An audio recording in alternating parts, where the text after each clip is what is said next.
saía da cabeça aquela bolsa de palha surrada em que elas coletavam dinheiro quando não estavam dando aula. Tentei imaginar minha mãe ou outra pessoa, minha tia, ou aquela doida da mãe da Sally Reis paradas na porta de uma grande loja catando dinheiro numa cesta de palha. Era difícil. Minha mãe nem tanto, mas as outras duas, minha tia é um bocado caridosa, trabalha muito para a Cruz Vermelha e tudo, mas ela anda sempre muito elegante e toda vez que faz alguma caridade está sempre podre de chique, de batom e todos esses troços. Era impossível imaginá-la fazendo caridade sem pintura nem nada e toda vestida de preto. E a mãe da Sally Reis, puxa vida! Só havia um jeito dela sair recolhendo dinheiro numa cesta. Era se todo mundo ainda tivesse que fazer a maior reverência, se dobrar até o chão cada vez que entregasse um donativo. Só botar o dinheiro na cesta e ir em frente sem dizer nada, isso não bastava. Ela, assim, desistia em menos de 1 hora. Ia ficar chateada, devolvia a cesta e se mandava para algum lugar elegante para almoçar. Era isso que eu apreciava naquelas freiras. A gente podia jurar que elas nunca tinham comido num lugar bacana. Só de pensar que nunca tinham posto os pés num lugar granfino para almoçar me deixou triste. Sabia que isso não tinha nenhuma importância, mas fiquei triste de qualquer maneira. Comecei a andar na direção da Broadway, só de farra, porque fazia mais de 1 ano que eu não ia lá. Além disso, queria achar uma loja de discos aberta. Queria comprar um da Phoebe, um disco chamado Little Shirley Beans. Era um disco difícil de encontrar.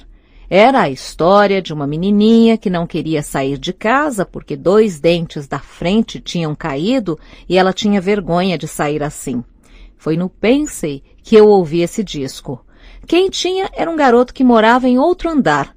Fiz tudo para comprar dele porque sabia que a Phoebe ia vibrar com o troço, mas o garoto não quis vender.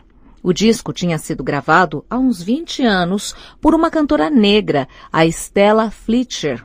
Ela canta com muita bossa e num estilo de cabaré, sem nenhum sentimentalismo barato. Se fosse cantado por uma branca, ia sair água com açúcar. Mas a Stella Fletcher sabia o que estava fazendo e o disco é um dos melhores que eu conheço. Minha ideia era comprá-lo, se achasse alguma loja aberta, e depois levá-lo para o parque. Era domingo e quase todo domingo a Phoebe ia patinar lá. Conheço bem o roteiro dela. Não estava tão frio quanto na véspera, mas o sol não havia aparecido e o dia não era dos mais agradáveis para se andar a pé. Mas vi uma coisa boa. Bem na minha frente caminhava uma família que, pelo jeito, estava vindo da igreja.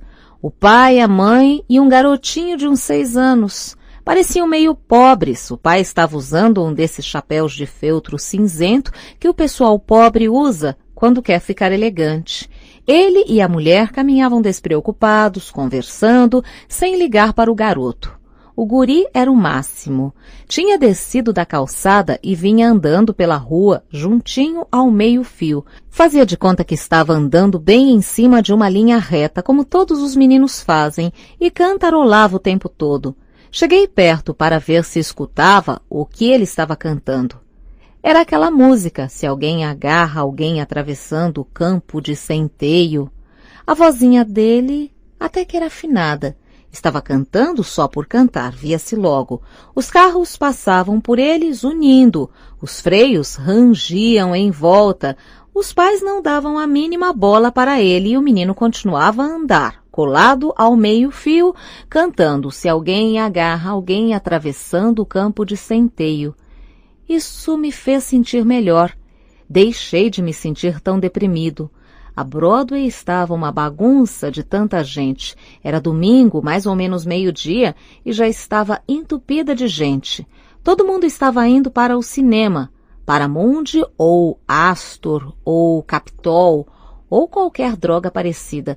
Todo mundo estava enfatiotado, só porque era domingo, e isso ainda piorava a coisa. O pior mesmo de tudo é que a gente via logo que todo mundo queria ir ao cinema.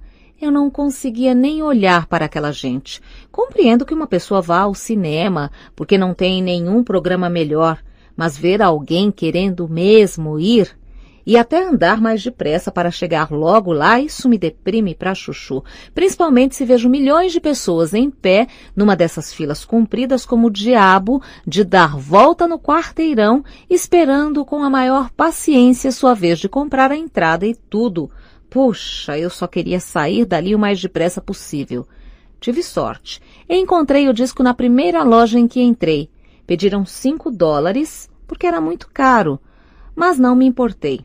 Puxa, o troço me fez ficar feliz assim de repente. Mal podia esperar até chegar no parque e ver se a Phoebe estava por lá, para dar o disco a ela.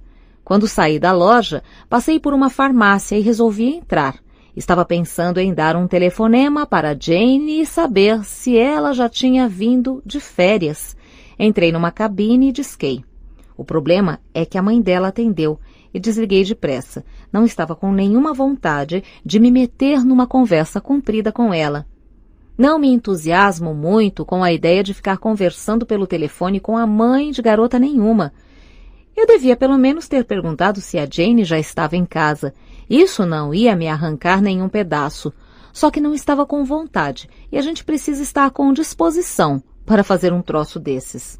Ainda não tinha comprado a droga das entradas, por isso fui ver no jornal as peças em cartaz. Como era domingo e tudo, só 3 teatros estavam abertos.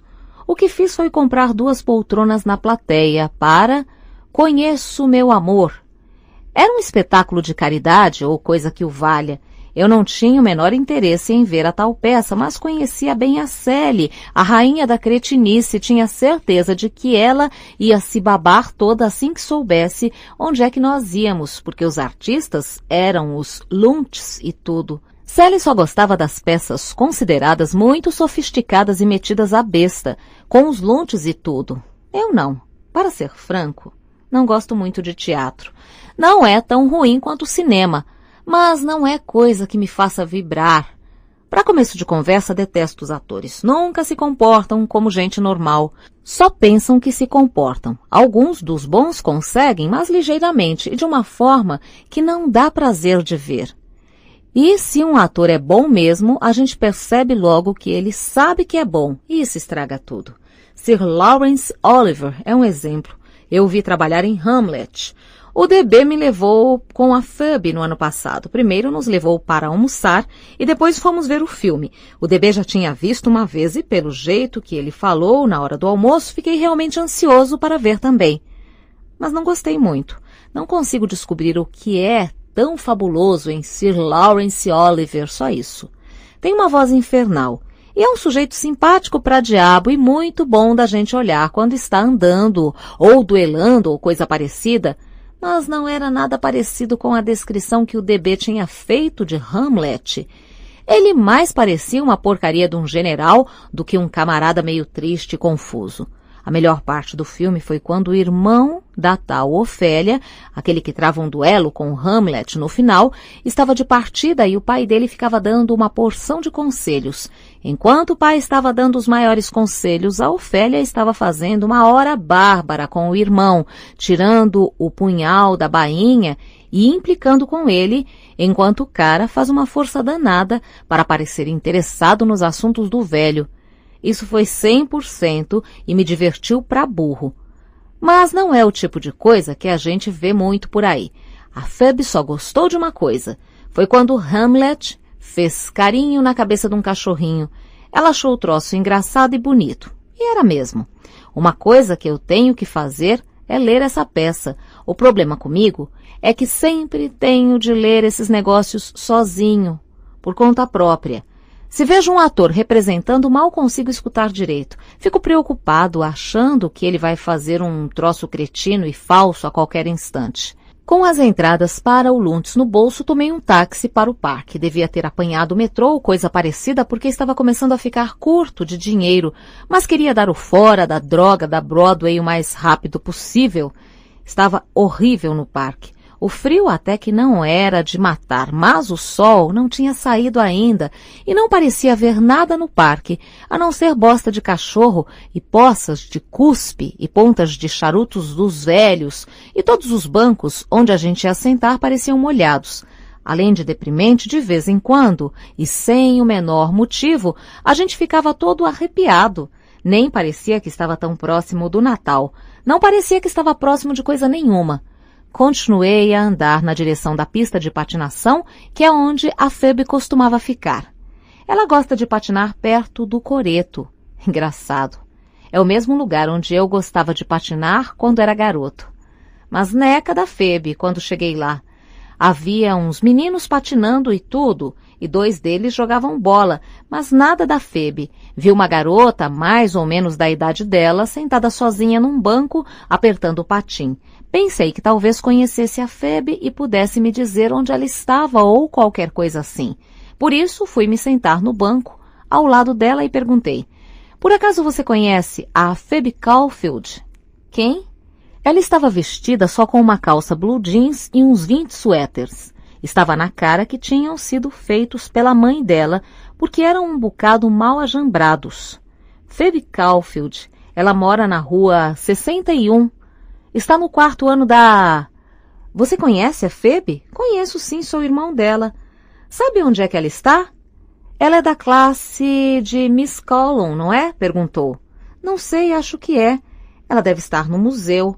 Nós fomos lá no sábado passado. Qual museu? Ela sacudiu os ombros. Sei lá, o museu. Isso eu sei. O que estou perguntando é se é o museu que tem os quadros ou o que tem os índios. O que tem os índios.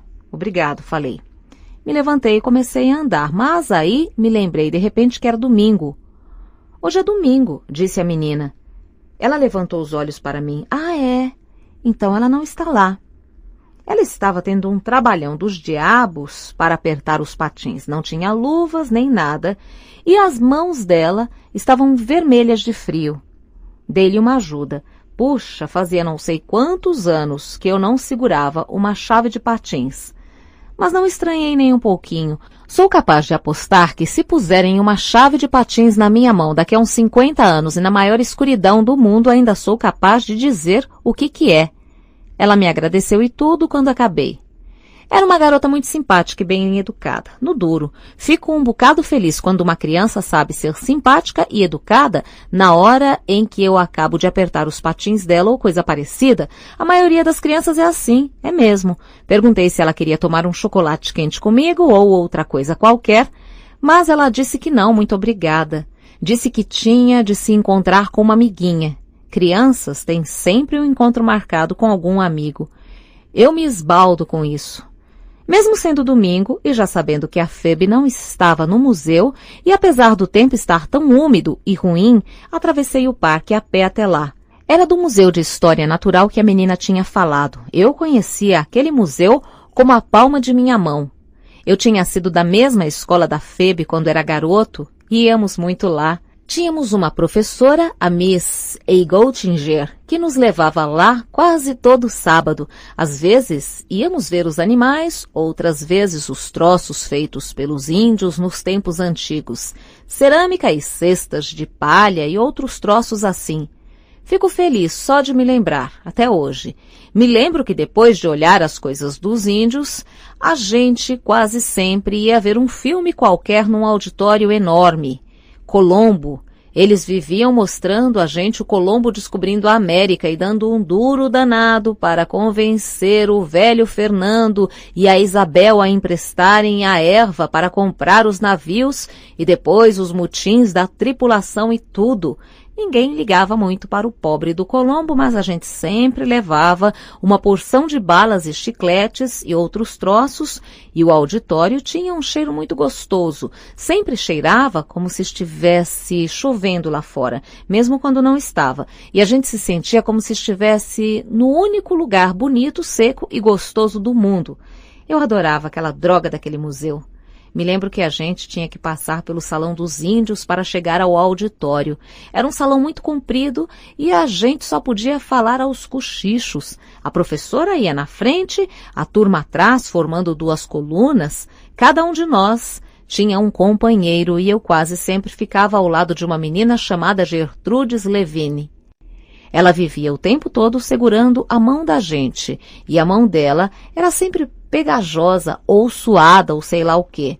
O chão Era todo de pedra, e se a gente levava umas bolas de gude e deixava cair uma de repente, a danada saía quicando como o diabo pelo salão, fazendo um barulho infernal. Aí a professora parava o pessoal e voltava para ver o que é que estava acontecendo, mas nem por isso ficava zangada. Aí a gente passava por uma canoa de guerra dos índios, comprida para chuchu, do tamanho de uns 3 Cadillacs juntos, com uns 20 índios dentro, uns remando, outros sem fazer nada, fazendo pose de machão, mas todos com pintura de guerra. Lá atrás, sentado, tinha um cara estranho, com uma máscara de meter medo. Era o curandeiro. Ele me deixava arrepiado, mas eu até que gostava dele. Outra coisa, se a gente põe a mão num dos remos ou no outro troço qualquer, um dos guardas dizia logo: "Não peguem em nada, crianças", mas sempre com uma voz simpática, não como uma droga de um tira nem nada. Aí a gente passava por um baita de um mostruário todo de vidro. Lá dentro, uns índios esfregavam paus para fazer fogo e uma índia tecia um cobertor. A índia que tecia o cobertor estava meio curvada e dava para a gente ver os seios dela e tudo. Todos nós dávamos uma olhada caprichada, até mesmo as meninas, porque elas ainda eram crianças e tinham tanto seio quanto qualquer um de nós. Aí, quase na porta do auditório, passava-se por um esquimó. Ele estava sentado perto de um buraco, cortado na superfície gelada de um lago, e pescava dentro dele. Bem na borda do buraco havia 2 peixes que ele já tinha pescado. Aquele museu estava cheio de mostruários de vidro e tinha mais alguns lá em cima, com veados lá dentro bebendo água nuns laguinhos pequenos e os pássaros voando para o sul no outono. Os pássaros que ficavam mais perto da gente eram empalhados e presos por arames, e os outros mais longe eram pintados na parede, mas todos davam mesmo a impressão de estar voando para o sul. E se a gente se curvasse e olhasse bem de baixo para cima, parecia que eles estavam com mais pressa ainda de voar para o sul. Mas a melhor coisa do museu é que nada lá parecia mudar de posição, ninguém se mexia. A gente podia ir lá 100.000 vezes e aquele esquimó ia estar sempre acabando de pescar os 2 peixes. Os pássaros iam estar ainda a caminho do sul. Os veados matando a sede no laguinho com suas galhadas e suas pernas finas tão bonitinhas. E a índia, de peito de fora, ainda ia estar tecendo o mesmo cobertor. Ninguém seria diferente. A única coisa diferente seríamos nós. Não que a gente tivesse envelhecido nem nada. Não era bem isso. A gente estaria diferente, só isso.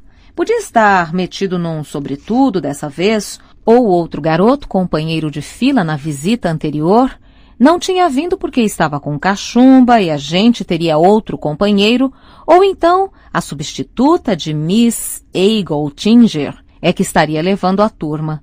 Ou então a gente tinha ouvido o pai e a mãe da gente terem maior briga no banheiro. Ou então a gente tinha acabado de passar na rua por uma poça d'água com um arco-íris de gasolina dentro dela. Quer dizer, a gente estaria diferente, de um jeito qualquer. Não sei explicar direito, mas o negócio é assim mesmo. E mesmo que eu soubesse, acho que não ia ter muita vontade de explicar.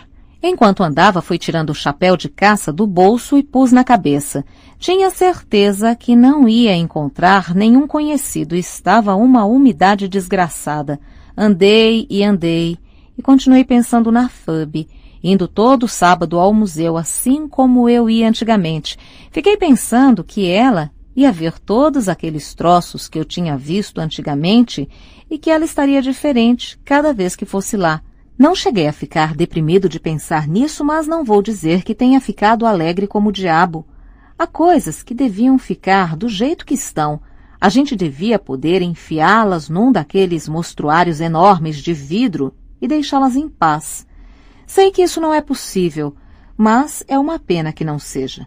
De qualquer maneira, continuei a pensar em tudo isso enquanto ia andando. Passei por um playground e parei para ver 2 garotinhos bem pequenos numa gangorra.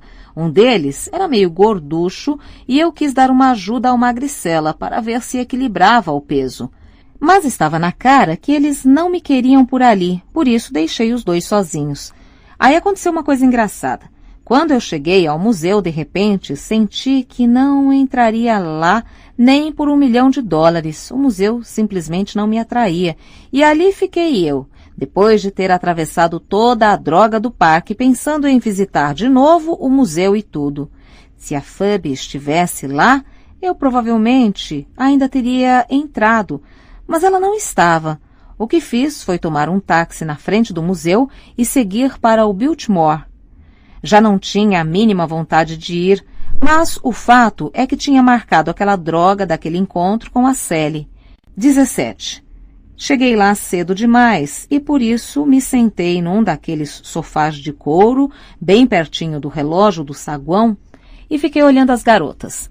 Muita gente já tinha chegado de férias e acho que havia mais ou menos 1 milhão de pessoas por ali, sentadas ou em pé, esperando os namorados. Garotas de pernas cruzadas, garotas de pernas descruzadas, garotas com pernas fabulosas, garotas com pernas pavorosas, garotas que pareciam boazinhas, garotas que, se a gente fosse conhecer, ia ver que eram umas safadas. Era realmente uma paisagem interessante. De certo modo, também era meio deprimente, porque a gente ficava pensando no que ia acontecer com todas elas. Quer dizer, depois que terminassem o ginásio e a faculdade, a maioria ia provavelmente casar com uns bobalhões. Esses sujeitos que vivem dizendo quantos quilômetros fazem com 1 litro de gasolina. Sujeitos que ficam doentes de raiva, igualzinho umas crianças, se perdem no golfe ou até mesmo num jogo besta como ping-pong. Sujeitos que são um bocado perversos, sujeitos que nunca na vida abriram um livro, sujeitos chatos pra burro. Mas é preciso ter cuidado com isso. Com essa mania de chamar certos caras de chatos. Não entendo bem os chatos, juro que não. No Elton Hills, durante uns 2 meses, fui companheiro de quarto de um garoto, o Harris Macklin. Ele era muito inteligente e tudo, mas era um dos maiores chatos que já encontrei na minha vida. Tinha uma dessas vozes de taquara rachada e praticamente não parava nunca de falar. Não havia jeito de se calar e o pior de tudo é que, em primeiro lugar, nunca dizia uma única coisa que a gente tivesse interesse em ouvir. Mas tinha uma coisa que ele fazia como ninguém. O filho da puta assoviava como gente grande. Ele ficava fazendo a cama ou pendurando seus trecos no armário. Vivia pendurando alguma coisa no armário. Me deixava maluco. E quando não estava tagarelando com aquela voz de taquara rachada, ficava assoviando o tempo todo. Ele era capaz de assoviar até troços clássicos, mas quase sempre assoviava músicas de jazz. Era capaz de pegar um negócio bem difícil, como, por exemplo, Tin Roof Blues, e assoviar tão fácil e bonito, sem parar de pendurar os trecos no armário, que deixava a gente doido. Claro que eu nunca disse a ele que o achava um assoviador fabuloso. Ninguém vai chegar junto de um cara e dizer, você é um assoviador fabuloso. Mas morei com ele uns 2 meses, apesar de toda a chatura, só porque ele assoviava bem para burro. Por isso, tenho minhas dúvidas quanto aos chatos. Talvez a gente não deva sentir tanta pena de ver uma garota legal se casar com um deles. A maioria não faz mal a ninguém e talvez, sem que a gente saiba, sejam todos uns assoviadores fabulosos ou coisa parecida, nunca se sabe. Afinal, avistei a Sally subindo a escada e comecei a descer para encontrá-la. Ela estava um estouro, no duro mesmo. Estava com um casaco preto e uma espécie de boina preta. Ela quase nunca usava chapéu, mas aquela boina ficava 100%. O mais engraçado é que na hora que a vi, me deu uma bruta vontade de casar com ela. Sou biruta. Nem ao menos gostava muito dela e, apesar disso, de repente, me senti como se estivesse apaixonado e quisesse casar com ela. Juro por Deus que sou biruta, reconheço. Holden! Ela gritou. Que bom te encontrar. Faz séculos que não nos vemos. Ela tinha uma dessas vozes altas para chuchu que encabulavam a gente. Podia dar-se ao luxo de fazer aquele escândalo, porque era mesmo bonita para cachorro, mas aquela maneira de falar sempre me apurrinhava. Que bom encontrar você, falei. Era verdade mesmo. Como vai você? Maravilhosamente bem. Estou atrasada? Disse que não, mas, para falar a verdade, ela estava atrasada uns 10 minutos. Mas eu estava pouco ligando para isso.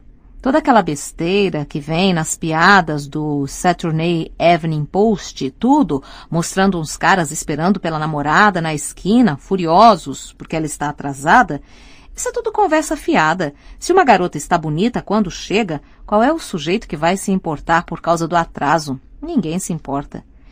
É melhor a gente andar depressa, falei. A peça começa às 2h40. Começamos a descer as escadas em direção ao ponto de táxis. O que é que nós vamos ver? Ela perguntou. Sei lá. Os Luntes, só consegui arranjar entrada para eles. Os Luntes, ó que maravilhoso. Tinha certeza que ela ia ficar maluca quando soubesse que ia ver os Luntes. Ficamos nos esfregando um pouco no táxi, a caminho do teatro. No começo ela não queria, por causa do batom e tudo, mas eu estava sedutor para diabo e ela não teve outra alternativa. 2 vezes, quando a porcaria do táxi teve que frear de repente por causa do tráfego, por pouco não caímos do assento. Essas drogas desses motoristas nunca olham por onde vão. Palavra de honra. Aí só mesmo de doido que eu sou, quando estávamos saindo de um apertão daqueles, eu disse a ela que estava apaixonado e tudo. Claro que era mentira, mas o caso é que eu estava sendo sincero na hora que falei. Sou louco mesmo, juro que sou. Meu querido, também gosto muito de você, ela disse. E aí engrenou uma segunda. Me promete que vai deixar teu cabelo crescer? Esse cabelo à escovinha está ficando fora de moda. O teu cabelo é tão bonito. Bonito uma ova. A peça não era tão ruim. Eu já tinha visto piores, mas era meio morrinha.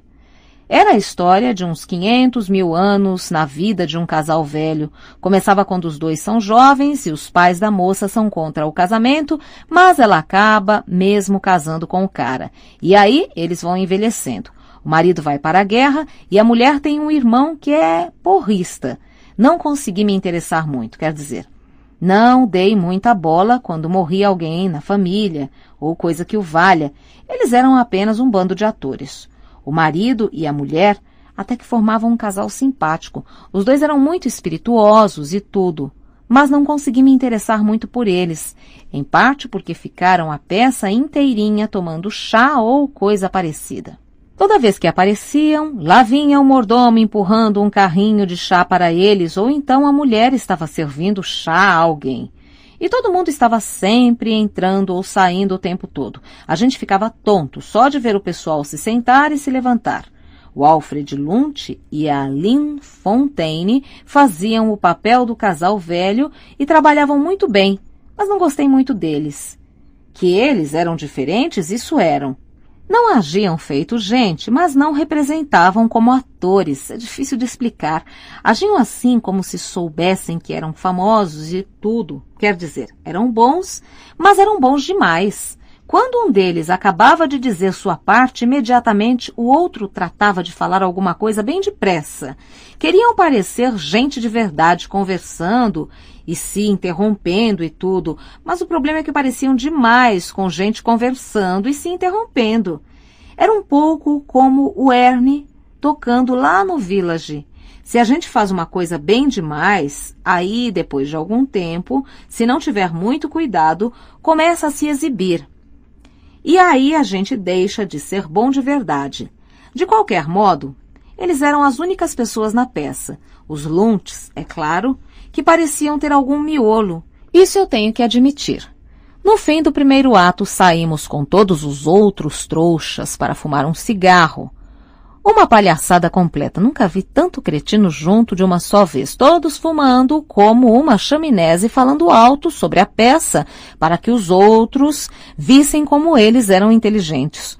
O bestalhão de um artista de cinema estava fumando perto de nós. Não sei o nome dele, mas é o tal que faz sempre o papel de um cara que na guerra se borra todo, de medo, na hora de enfrentar o fogo. Estava com uma loura do barulho e os dois estavam tentando bancar o blasé e tudo, como se não soubessem que todo mundo estava olhando para ele. Modesto pra burro. Me diverti um bocado com a história. A Sally não falou muito, a não ser para se babar com os luntes, porque estava ocupada em achar tudo bacana e em